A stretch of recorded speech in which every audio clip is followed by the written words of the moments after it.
En parlant des dangers de l'apostasie et des faux docteurs, Paul Washer a partagé une idée cruciale que chaque chrétien devrait prendre en compte. Pour le contexte, tournons-nous vers 1 Timothée 4.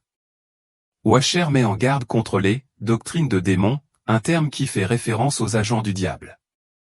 Il est important de comprendre que même si le diable lui-même n'est pas qualifié de démon, il utilise ses agents démoniaques pour faire avancer ses desseins malveillants.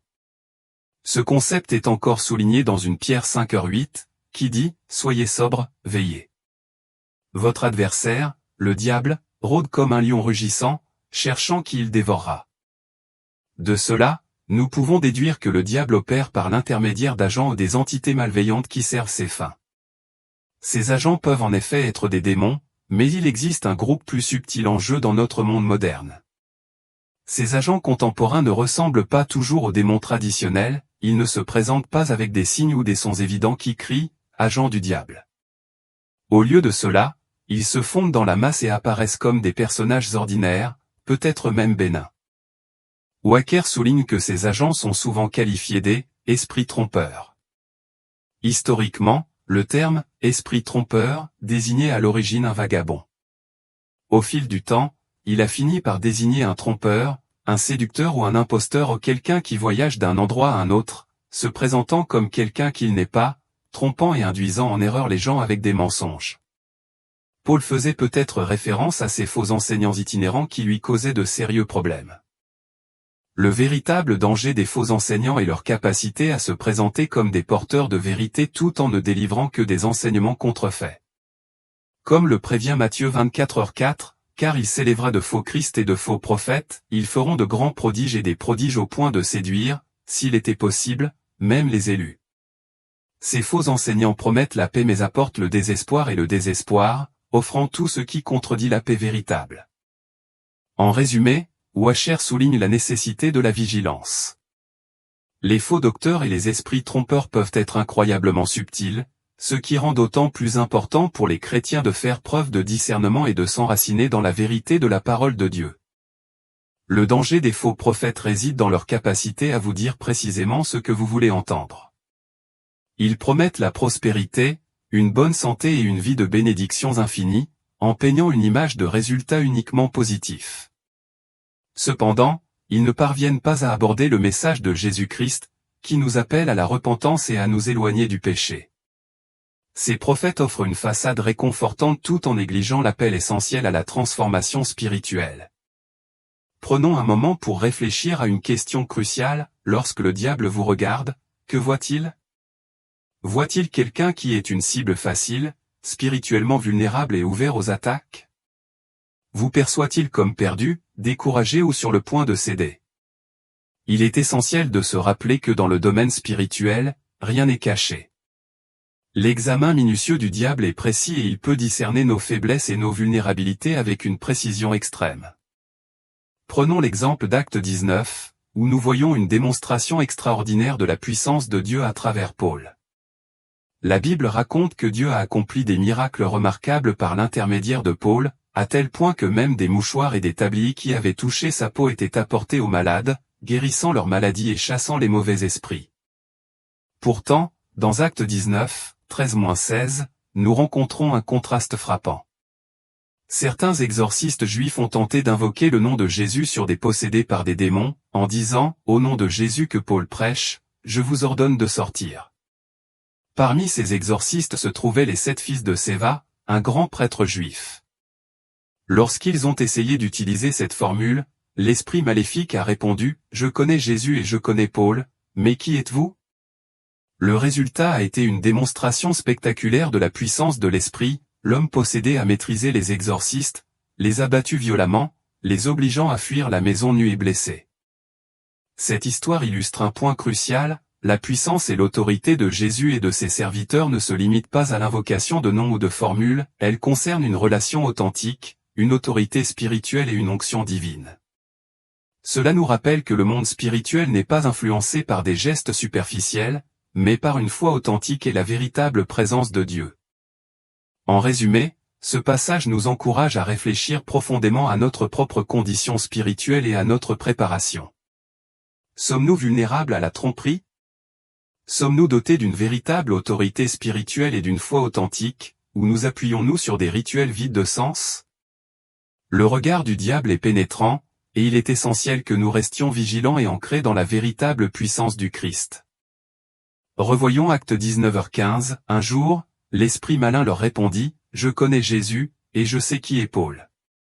Mais vous, qui êtes-vous » Ce verset met en évidence une réalité profonde, le démon savait très bien qui était Jésus. Il a reconnu l'autorité de Jésus, l'audace avec laquelle il a parlé et la puissance indéniable de Dieu qui s'est manifestée à travers lui. De même, le démon connaissait aussi Paul, reconnaissant l'onction et la présence divine qui l'accompagnait, ce qui était évident dans les miracles extraordinaires que Paul a accomplis. En revanche, lorsque les 7 fils de Séva sont entrés en scène, ils étaient poussés par le désir de reproduire ce dont ils avaient été témoins. Ils ont observé les miracles accomplis par Jésus et Paul et étaient impatients de faire l'expérience de cette même puissance. Cependant, c'est un point crucial à comprendre, n'enviez jamais les dons spirituels ou l'onction d'une autre personne. Il est important de reconnaître que vous ne voyez pas les sacrifices qu'ils ont faits et les innombrables heures passées dans la prière, le coût personnel de leur dévotion ou la relation profonde qu'ils ont cultivée avec Dieu. Les 7 fils de Séva n'ont pas compris la réalité selon laquelle la véritable onction a un prix. Il ne s'agit pas simplement d'utiliser les bons mots ou d'imiter les actions de quelqu'un d'autre. L'autorité spirituelle authentique est enracinée dans une relation profonde et personnelle avec Dieu. Il s'agit d'un style de vie qui reflète cette connexion, pas seulement des démonstrations extérieures ou des tentatives superficielles de réplication. Ces 7 hommes ont tenté de chasser les démons en imitant la puissance qu'ils ont vue en Paul, mais ils n'avaient pas la substance de la véritable onction. Acte 19h16 décrit le résultat, alors l'homme possédé par l'esprit malin se jeta sur eux et les frappa tous. Il les battit si fort qu'ils sortirent nus et saignants de la maison. Les démons pouvaient voir à travers le faux semblant. Ils ont reconnu que ces hommes n'étaient que de la poudre aux yeux et n'avaient aucune substance. Les démons ont compris que les 7 fils de Séva n'avaient aucune autorité véritable, aucune protection spirituelle et aucune vie de prière authentique. Ils ont été démasqués comme des imposteurs, dépourvus des qualités essentielles d'un véritable serviteur de Dieu. En résumé, ce passage sert de puissant rappel que l'autorité spirituelle et l'onction ne sont pas simplement une question d'apparence ou d'imitation. Elles exigent une relation profonde et authentique avec Dieu, reflétée à la fois dans notre vie intérieure et dans nos actions extérieures. Il est étonnant de considérer le récit où l'esprit maléfique a attaqué les 7 fils de Séva, les maîtrisant et les laissant nus et ensanglantés. Cet événement dramatique est un puissant rappel, les démons ont la capacité de discerner si vous êtes véritablement connecté à Dieu ou simplement un imposteur. Ils peuvent percevoir l'authenticité de l'onction dans votre vie, faisant la distinction entre un véritable serviteur de Dieu rempli de l'esprit et un faux chrétien. Pour nous, en tant que croyants, il est crucial de réfléchir à cela, lorsque le diable vous regarde, que voit-il? Reconnaît-il quelqu'un qui a une relation profonde et intime avec Jésus-Christ? Ou voit-il une personne tiède, manquant d'un amour fervent et d'une passion pour les choses de Dieu? La réalité est que le monde spirituel peut clairement percevoir la profondeur de notre relation avec Dieu. Il est essentiel de nous assurer que nous vivons des vies authentiques plutôt que de nous engager dans une forme de faux christianisme. Beaucoup d'entre nous se demandent peut-être, « Seigneur, quand est-ce que je vais réussir? Pourquoi ai-je l'impression que d'autres progressent et reçoivent des bénédictions alors que je me sens bloqué ?» Il est possible que nos propres actions ou les personnes avec lesquelles nous sommes en contact puissent entraver nos bénédictions. Le doute est un obstacle important à la réception des bénédictions de Dieu. Il se manifeste par une incertitude et un manque de confiance, qui se traduisent par une incrédulité en Dieu et en ses promesses. Pour les chrétiens, le doute est plus qu'une simple pensée passagère, il peut nous empêcher de vivre pleinement la bonté de Dieu et de recevoir ses bénédictions. Les voies de Dieu ne correspondent pas toujours à nos attentes de réponses claires et de plans détaillés. Au lieu de cela, il agit à travers notre foi. C'est notre confiance en lui, malgré les incertitudes et les questions sans réponse, qui ouvre la porte à ses bénédictions et à ses percées. Par conséquent, nourrir une foi forte et inébranlable est essentiel pour surmonter le doute et embrasser pleinement la bonté et les bénédictions que Dieu nous réserve. Hébreux 11h1 propose une définition profonde de la foi. Or, la foi est une ferme assurance des choses qu'on espère, une démonstration de celles qu'on ne voit pas. La vraie foi fonctionne sans avoir besoin de voir pour croire. Elle n'exige pas un plan détaillé, un calendrier ou un guide étape par étape. Au lieu de cela, la foi repose sur la certitude que quelque chose est dans la volonté de Dieu et agit en fonction de cette assurance. D'un autre côté, le doute insiste pour avoir une carte claire, un plan et des détails exhaustifs avant d'agir. Le doute pose des questions telles que « Où était Dieu quand cela s'est produit ?» tandis que la foi s'accroche à des promesses telles que Matthieu 28, 20, « Enseignez-leur à observer tout ce que je vous ai prescrit. Et voici, je suis avec vous tous les jours jusqu'à la fin du monde. » Le diable est passé maître dans l'art de semer les graines du doute.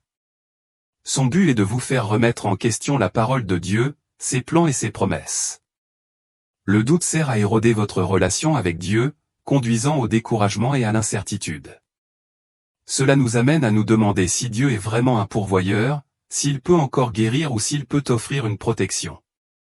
C'est la stratégie de l'ennemi, détourner notre attention de la bonté de Dieu vers nos problèmes et nos limites. Lorsque nous nous laissons aller au doute, lorsque nous lui permettons de dominer nos pensées et nos actions, nous entravons notre capacité à expérimenter les bénédictions de Dieu. Le doute peut devenir un obstacle important à notre percée, car il impose des conditions et des limites à ce que nous croyons que Dieu peut faire.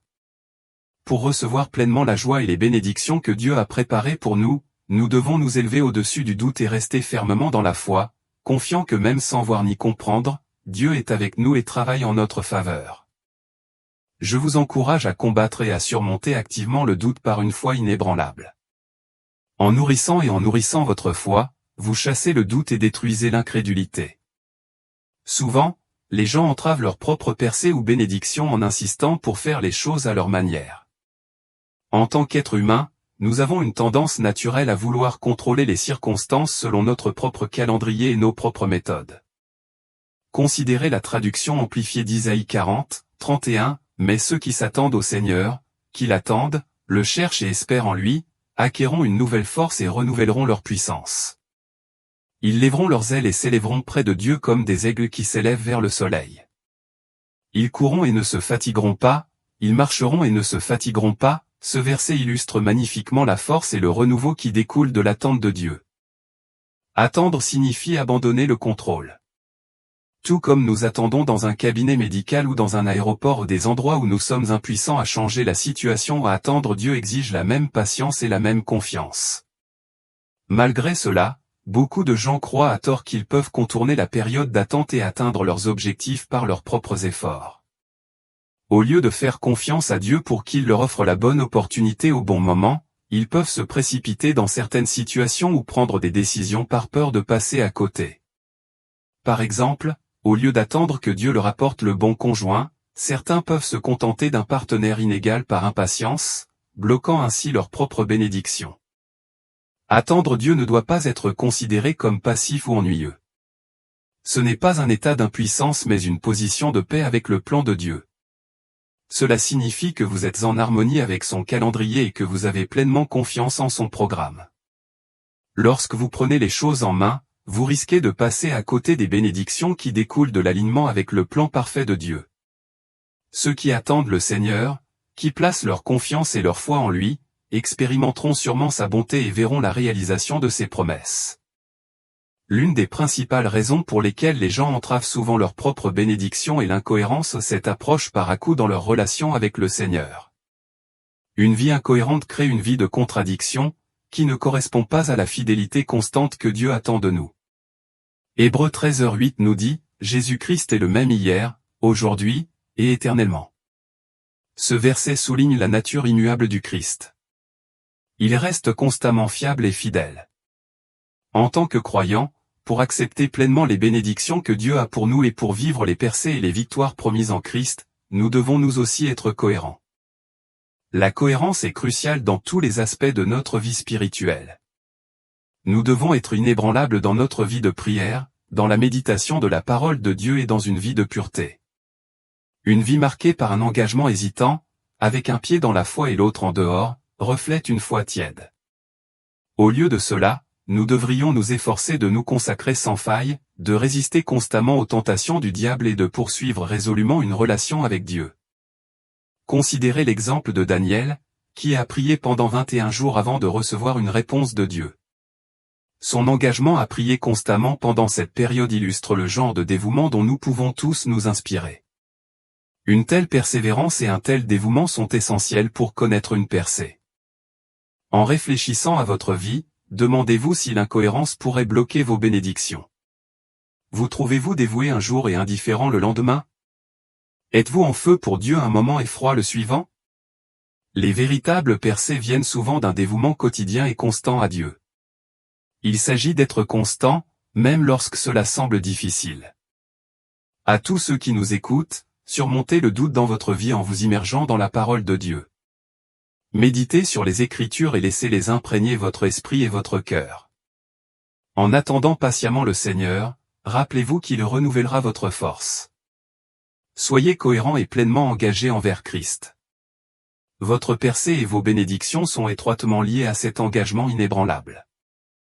Plongeons-nous dans le concept de force tel qu'il est observé chez les croyants, au-delà de simples prouesses physiques. Pensez à des moments où quelqu'un a fait preuve d'une force profonde, non pas par des exploits physiques, mais par sa réponse à la crise et à l'adversité. Par exemple, imaginez une maison familiale ravagée par un ouragan ou une tornade, où les murs sont démolis et les fenêtres brisées. Au milieu d'une telle dévastation, la force de la famille ne se révèle pas dans sa survie physique, mais dans sa réponse. Ils traversent la tempête, non seulement vivants, mais louant Dieu pour leur survie.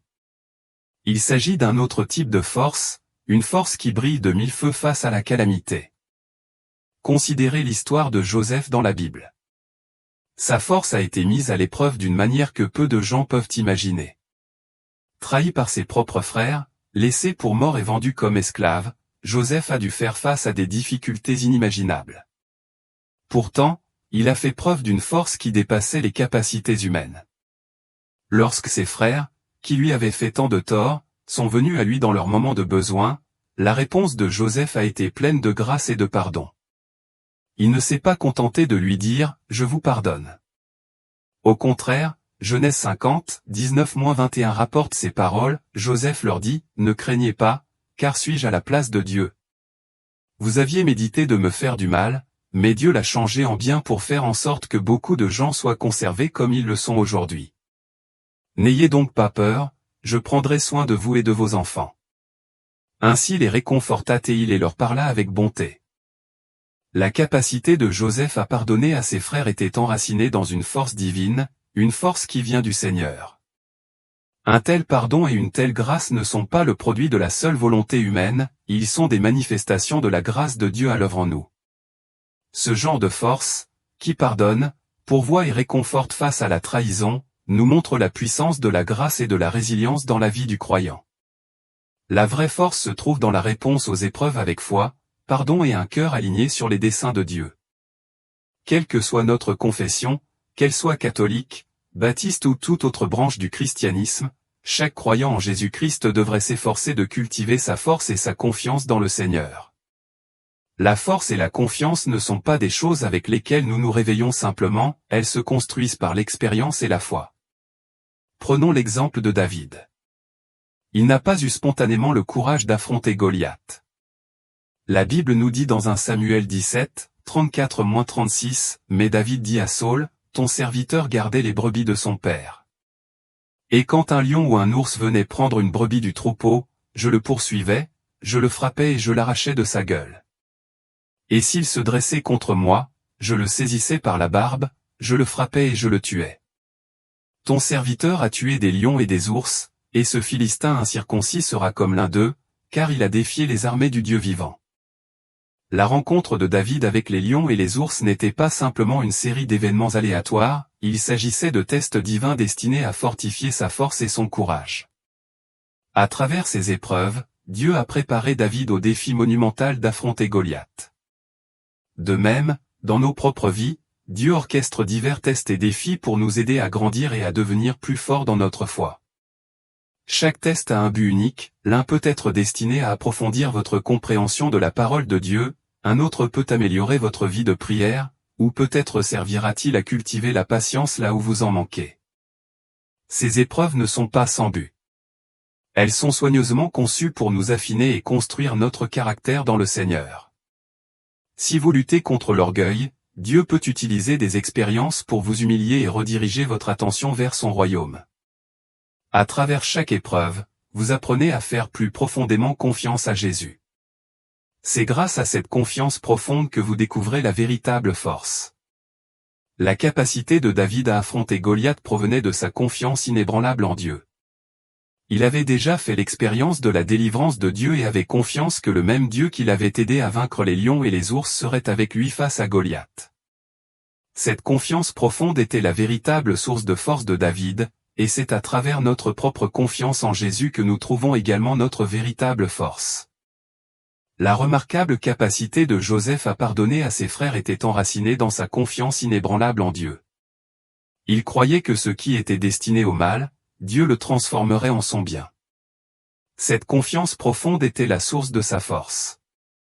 De même, Moïse pouvait se tenir devant Pharaon avec confiance parce qu'il avait confiance dans le Dieu du « Je suis », le Seigneur éternel et omnipotent. Je m'adresse donc directement à vous, si vous vous sentez impuissant dans votre situation actuelle, sachez que la force véritable et durable ne vient que de la confiance en Dieu.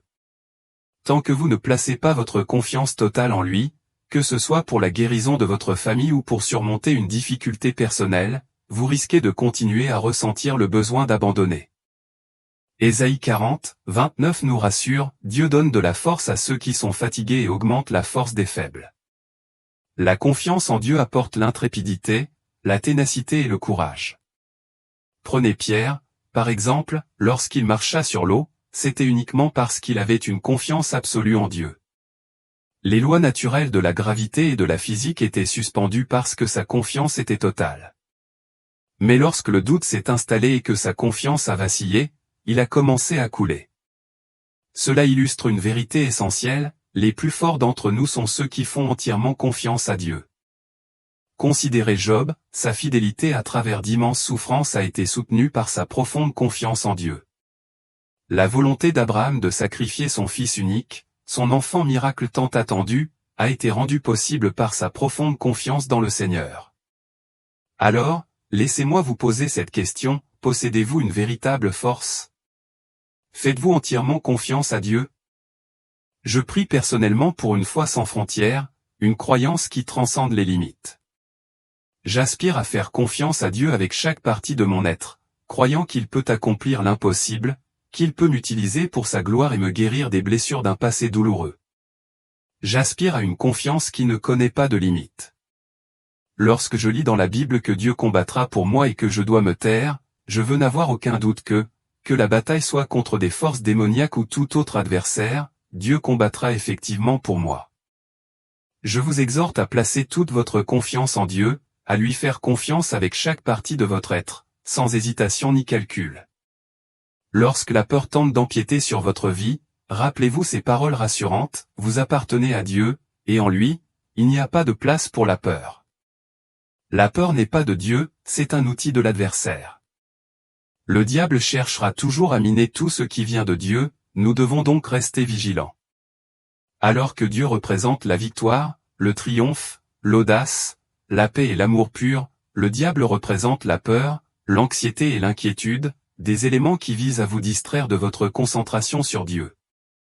Il est essentiel de rester conscient de cette distinction. Jésus-Christ est l'incarnation de la lumière pure, du chemin, de la vérité et de la vie. En revanche, le diable représente les ténèbres et la tromperie, et est le père du mensonge. Comme indiqué dans 2 Corinthiens 11h14, et cela n'est pas étonnant, car Satan lui-même se déguise en ange de lumière. En tant que croyants, la Bible nous assure que nous n'avons pas reçu un esprit de crainte, mais de puissance, d'amour et de sagesse. La puissance, issue de notre foi en Dieu, vainc la peur. Dans l'amour parfait de Dieu, il n'y a pas de place pour la peur. Un esprit saint, caractérisé par la paix, est l'antithèse d'un esprit craintif. Jésus-Christ a fait une promesse profonde dans Hébreux 13h5, ne vous laissez pas aller à l'amour de l'argent, et contentez-vous de ce que vous avez, car Dieu a dit, je ne te délaisserai point, et je ne t'abandonnerai point. comprenez que si l'argent peut vous procurer un confort temporaire, il ne peut pas vous offrir le salut ni prolonger votre séjour sur terre. Seul Jésus-Christ vous promet la vie éternelle au ciel. Rien sur cette terre ne peut garantir une présence et un soutien inébranlables comme Jésus. Il a promis d'être avec vous jusqu'à la fin des temps, une assurance qu'aucune possession ou aucun pouvoir terrestre ne peut égaler. Aujourd'hui, même si vous deviez perdre tout ce que vous possédez, souvenez-vous que vous êtes toujours immensément béni grâce à la profonde promesse de Jésus-Christ. Je choisirai Jésus plutôt que l'argent ou l'or n'importe quand, car il m'a aimé quand j'étais encore un pécheur. Son amour est inébranlable malgré mes erreurs et mes imperfections, c'est l'essence de la grâce. Il est essentiel de vous évaluer selon la norme établie par Dieu et sa parole. Réfléchissez profondément à ces questions, quel comportement impie est-ce que je tolère? Quelle conversation est-ce que j'engage qui n'honore pas Dieu? Quelle pensée est-ce que je laisse prendre racine dans mon esprit? La traduction de la Bible amplifiée de 1 Corinthiens 11h31 dit, « Mais si nous nous évaluions et nous jugions honnêtement, reconnaissant nos défauts et corrigeant notre comportement, nous ne serions pas jugés. » Ce principe d'auto-évaluation et de correction est essentiel pour vivre une vie qui plaît au Seigneur. En tant que chrétien et enfant de Dieu, réfléchissez à ce que vous poursuivez. À quoi aspirez-vous dans votre marche avec lui? Vos épreuves ne sont pas seulement des batailles personnelles, mais aussi des témoignages qui peuvent guider les autres dans leur cheminement de foi. Je tiens à vous rappeler que vous êtes déjà équipé de tout ce dont vous avez besoin pour affronter et surmonter vos défis. Vous possédez plus que suffisamment de force et de résilience. Commencez à déclarer que vous êtes un vainqueur, plus qu'un conquérant. Même si vos yeux physiques ne le perçoivent peut-être pas encore, activez votre vision spirituelle. Dites la vérité de la parole de Dieu, qui nous assure que nous sommes vaincus par le sang de l'agneau et la parole de notre témoignage. La puissance du sang de Jésus est immense, et ses plans pour vous sont remplis d'espoir et de promesses. Les intentions de Dieu pour votre vie sont bonnes, conçues pour vous donner un avenir et un sens à votre vie parce que vous êtes profondément important pour lui. Commencez à reconnaître votre valeur intrinsèque à travers le prisme de la parole de Dieu. Il vous dit, oui, vous êtes aussi important que cela. Vous pouvez surmonter n'importe quel obstacle si vous vous accrochez à moi, si vous vous accrochez à ma parole et à mes promesses. La tempête que vous traversez est peut-être la façon dont Dieu vous guide à travers une saison spécifique pour un but plus grand. Avant de chercher des réponses ailleurs, rappelez-vous qu'en Jésus, vous avez une puissance qui déplace des montagnes, un Dieu qui accomplit des miracles et qui ouvre une voie là où il semble n'y en avoir aucune. Avec Dieu, rien n'est impossible. Je vous exhorte à vous assurer que vous êtes fermement enraciné en Jésus-Christ. Ancrez-vous dans celui qui a vécu, est mort et est ressuscité. Votre espoir et votre foi doivent être fondés sur le roc solide qu'est le Fils de Dieu. Considérez l'exemple de Daniel, même lorsqu'il a été jeté dans la fosse aux lions, il est resté inébranlable dans sa foi, ancré dans sa confiance en Dieu. De même, Paul et Silas, bien qu'ils aient été battus et emprisonnés dans l'obscurité, ont trouvé la force de prier et de louer Dieu à minuit. Leur foi était inébranlable parce qu'ils savaient que Jésus était plus grand que leurs circonstances, plus grand que leur chaîne et plus grand que toute punition qu'ils ont endurée. Même si toutes les chances semblent contre vous, continuez à faire confiance au Seigneur. Il élèvera un étendard contre l'ennemi. Ne vous laissez pas vaincre dans votre cœur ou votre esprit. Peu importe ce à quoi vous faites face, restez ancré et fixé sur Jésus. Votre épreuve ne ressemblera peut-être pas à l'épreuve de prison de Paul et Silas ou à la fosse aux lions de Daniel, mais elle peut néanmoins sembler aussi intimidante et désespérée. Cependant, lorsque vous vous trouvez au milieu de tels défis, refusez de vous laisser influencer. Soyez inébranlable dans votre foi parce que vous pouvez compter sur les promesses de Dieu et sur le Saint-Esprit pour être votre force et votre aide.